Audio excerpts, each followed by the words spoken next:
نماز میں سورہ فاتحہ پڑھنا لازمی ہے کیا؟ جی ہاں، نماز میں سورہ فاتحہ پڑھنا لازمی ہے۔ صحیح بخاری شریف کے اندر حدیث ہے، رسول اللہ صلی اللہ علیہ وسلم نے فرمایا لا صلاۃ لمن لم یقرأ بفاتحۃ الکتاب، اس بندے کی نماز ہی نہیں ہے جس نے فاتحہ نہ پڑھی۔ اور صحیح مسلم شریف کے اندر حدیث ہے، رسول اللہ صلی اللہ علیہ وسلم فرماتے ہیں، اللہ نے فرمایا، حدیث قدسی ہے، قسمت الصلاۃ بینی و بین عبدی نصفین، میں نے نماز کو اپنے اور اپنے بندے کے درمیان نصف نصف تقسیم کر دیا ہے۔ بندہ کہتا ہے الحمدللہ رب العالمین، تو اللہ کہتے ہیں حمدنی عبدی، میرے بندے نے میری حمد کی۔ تو یہ سورہ فاتحہ کو اللہ رب العالمین نے نماز قرار دیا ہے اس حدیث میں، حدیث قدسی میں۔ تو یہ نماز کا سب سے بڑا رکن ہے جس کے بغیر نماز نہیں ہوتی۔ نہ امام صاحب کی ہوتی ہے، نہ مقتدی کی ہوتی ہے، نہ فرض ہوتی ہے، نہ نفل ہوتی ہے، نہ جہری ہوتی ہے، نہ سری ہوتی ہے، نہ منفرد کی ہوتی ہے۔ کوئی نماز جس کو نماز کہتے ہیں وہ فاتحہ کے بغیر نہیں ہوتی۔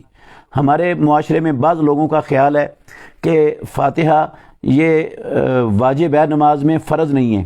تو واجب کا مطلب یہ ہے کہ اگر فاتحہ نہ بھی پڑھی جائے تو نماز ہو جاتی ہے، امام بھی نہ پڑھے، مقتدی بھی نہ پڑھیں، منفرد بھی نہ پڑھے، سری میں بھی نہ پڑھیں، جہری میں بھی نہ پڑھیں، کہیں بھی سورہ فاتحہ نہ پڑھیں، تو ایک واجب انہوں نے چھوڑا ہے جو سجدہ صاحب وغیرہ سے جو ہے نا اس کی کمی پوری ہو جائے گی، لیکن نماز ہو جائے گی اس کی۔ یہ خیال ان صحیح احادیث کے صریحاً خلاف ہے، اس لیے یہ خیال غلط ہے۔ نماز کوئی نہیں ہوتی ہے ایسے لوگوں کی جو سورہ فاتحہ نہیں پڑھتے۔